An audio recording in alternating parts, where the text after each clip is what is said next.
See that emergency phone right there? That's who you call when you need to learn how to start making serious money online. I'm on the other end of that call. I'm like the receptionist. So I answer it. I'm like, hey, listen, you should either start a marketing agency or get into sales. I'll show you how to do both. Anyway, in all seriousness, it's a beautiful day today. We can take a look.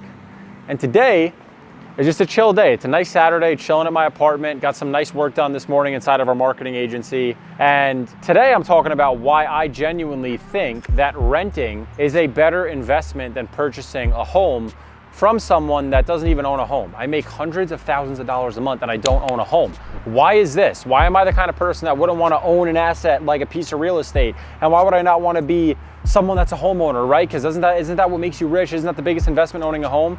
No, okay? If you're someone that's running a business online or wanting to run a business online, there is a massive compelling argument that you can make for living in an apartment. Number one is the amount of time that you're going to invest into living in an apartment versus in a home. You know the amount of time that people dedicate towards renovating their friggin' basement, their kitchen, remodeling. This stuff takes a long ass time, okay? And it also takes a ton of capital. So for that reason, and that's just one of many reasons, I like the fact that if something breaks, I make one call, it's taken care of. If the AC unit's not working, if the fridge is not working, you make a phone call, it's taken care of. You get amenities. I mean, obviously, yeah, if you have a home, you have your own pool, but again, the amenities like the pool room, anything else that I get access to living in an apartment complex, I don't need to maintain.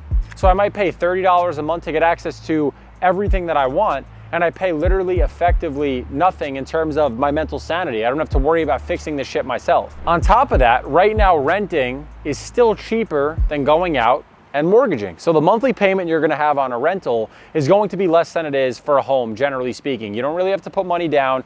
You pay your monthly fee, you can be in and out. Also, when you own a business, you can turn your apartment into your office, especially an online business, and then write off the entire thing. It's a full 100% tax write-off against your income. So you also get to write the entire thing off. With a home, you can only write off certain sections and areas, which generally end up being less of a write-off. On top of that, okay, I love the flexibility. We're here in New Jersey.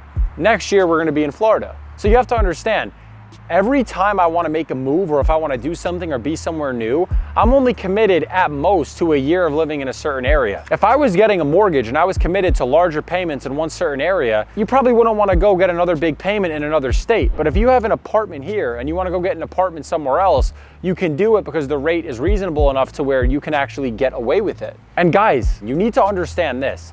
The bank owns your home until you pay off your mortgage. You are going into business with the bank, okay? And you have to understand also that when you're going into business with the bank, these mortgage payments that you're gonna be paying every single month, just accruing the interest that you're gonna be paying down towards that home, bro, the majority of your money is not even going into your house. It's going right to the bank on the interest that you're paying them for the fucking house. And when you account for all the expenses, the taxes of being a homeowner, the amount of money that it costs to buy real estate, plus the fact that when you move out, you need to sell it, and then you're gonna need to fucking buy at an inflated rate anyway. Home ownership is not as good of an investment as it was 30 years ago, 40 years ago, 50 years ago. When our parents were growing up, I would say, sure, buying a home was a great idea. For me, I love to rent. Rent gives me the flexibility that I want. And this is not me saying, oh, I'm someone that doesn't believe in owning assets. I'm huge into investing. I have money in different cryptocurrency projects. I have money in the stock market. I have money in my own privately held businesses. I have money moved around fucking everywhere. But I don't own real estate. I don't own real estate that I live in. Now, would I buy real estate as an investment if I were to get a tenant? Absolutely. I understand the game. It's a great game to be playing. But at the same time, would I go out myself personally and buy a house just for me to live in? No. Homes are not investments. Homes are only investments for broke people that have acknowledged that that's going to be the biggest investment they ever make in their whole career. These people never plan to put multiple millions of dollars in stock accounts. They never plan to build multi-million-dollar companies. It just doesn't generally end up being the case. I would even argue, and I know a lot of people are going to disagree with this, but if you have a very high net worth, if you're worth 20 million, 30 million, 40 million, I'm not even worth that much money, but if you have such a ridiculous amount of liquid cash sitting around that you don't need, you can then go buy a home cash, you own it, you're going to get the appreciation, and you're not going to deal with the spread of money you would have lost in massive interest payments because it's just you living there. So you have to understand this whole idea that homes are these great investments, these massive investments for the average person, they're just not. You'd be better off investing money into an apartment so you could have more time to focus Focus on building your company, whether you're a salesperson, you run a marketing agency, I don't care what you do. If renting allows you to buy back your time, and you can then use your time as the primary asset and resource, that is going to have a generally higher return on investment than just buying a fucking home. A lot of people want to do it because they want to keep up with the Joneses. That's not how I am at all. I could go rent luxury apartments for $8,000, $6,000 a month, live like a king, everything's taken care of for me. I'm not worried about owning it anyway because I own other assets outside of the real estate, and I can also use it as a write-off inside of my business. It's a win in all ways. It's a win in every single way you could fucking imagine. So I would encourage the young man to rent when you're young. Only consider owning when you're already later on in your career. Maybe when you're in your mid-30s, early 40s, you want to go out and buy a home because you have millions of dollars in cash.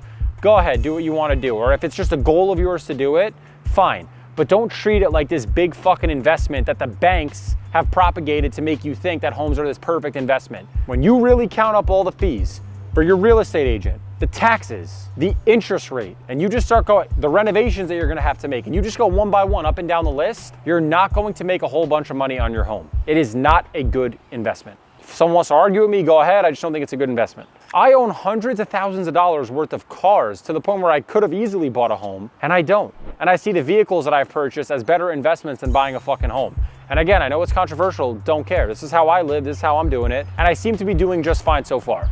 So that's my 2 cents on buying a home at a young age. I don't think it's for young people. I think maybe when you're later on in your career, like I said, it could be a decent idea, but not now if you're a young person. So I'm gonna continue to rent.